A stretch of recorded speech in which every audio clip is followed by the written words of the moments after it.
All right, happy Tuesday for us today.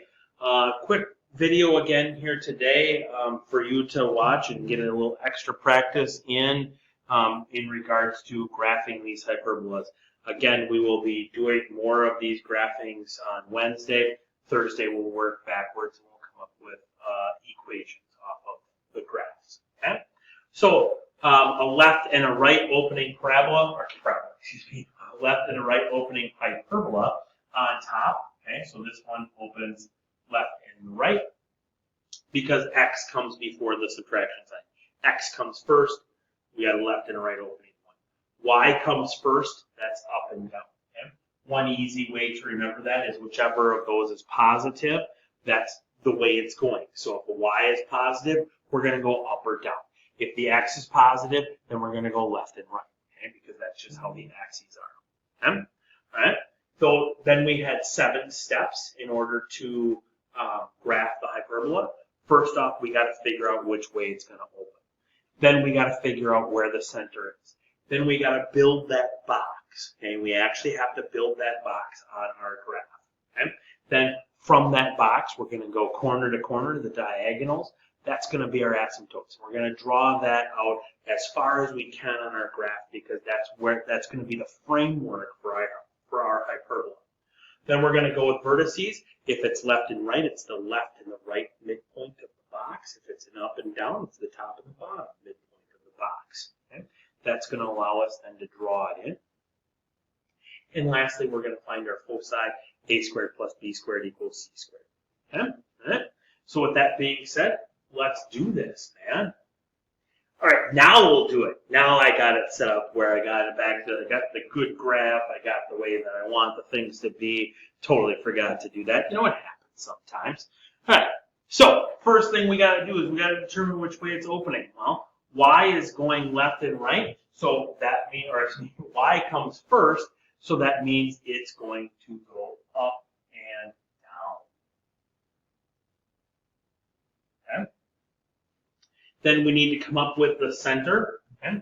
So I'm looking at what's attached to the x. Well, there's nothing attached to the x, so that's going to be 0. And then there's whatever's attached to the y. I'm going to think oppositely on that, so that's going to be positive 3. Okay? So we got that as our center. So 0, 3, that's up 3 from the origin. We put a little c right there. Okay? Nice. Okay? A value, that's underneath the x term. Okay? So I take 49, take the square root, that gives me an a value of 7. So I'm going to go left and right 7. 1, 2, 3, 4, 5, 6, and 7. There's that one. 1, 2, 3, 4, 5, 6, and 7.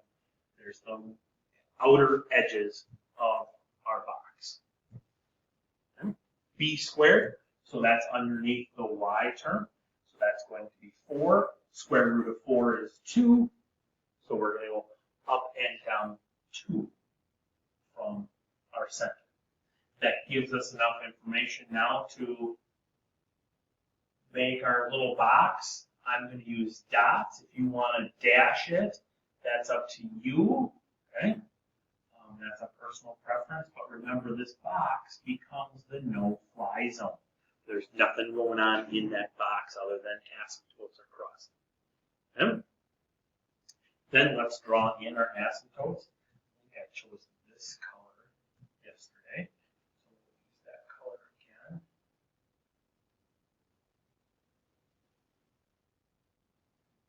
And we'll expand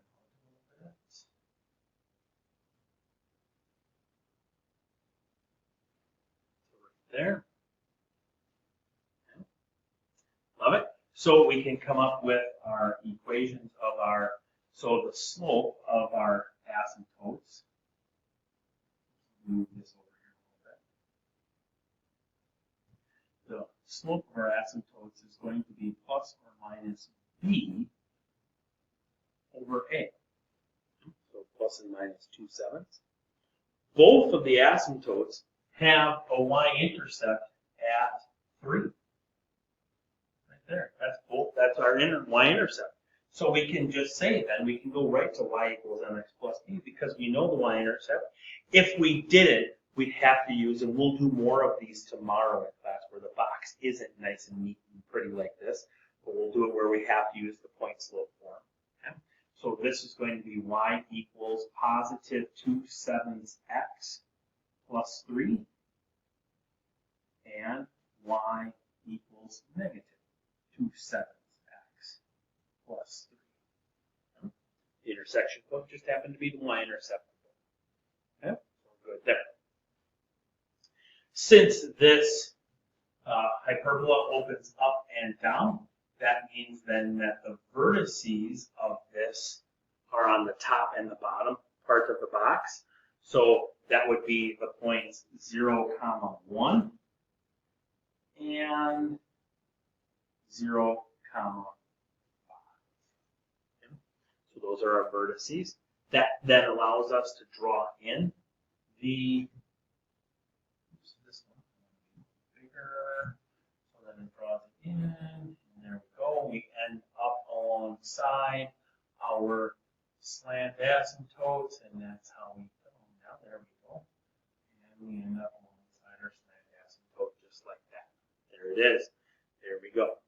Love it. Okay? So then we need, the last thing we need to do is we need to find our foci.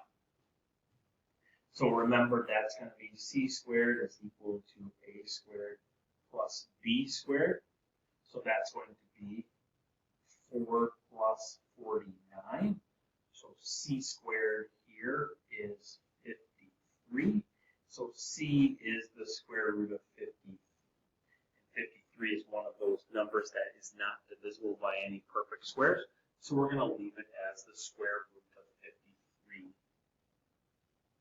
for c. Okay? Since, so that's a little bit more than 7, okay, right? So that means I would go up and down 7 from the a little bit more than 7. So there's one of our foci. I'm just going to make it be a little bit better F. 1, 2, so a little bit more would be right in there. Okay? So that's where our foci lie. And if we're, because it's up and down like that, so we're going to add that to the y part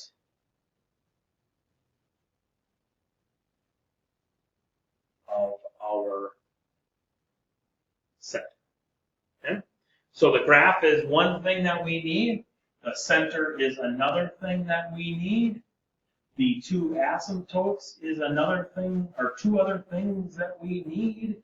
And the vertices are a thing that we need. And the foci are the last thing that we need. So there's the 8 things that we need.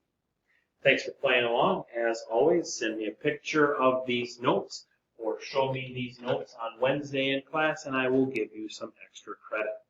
Have a great day, and hey, continue to be a warrior.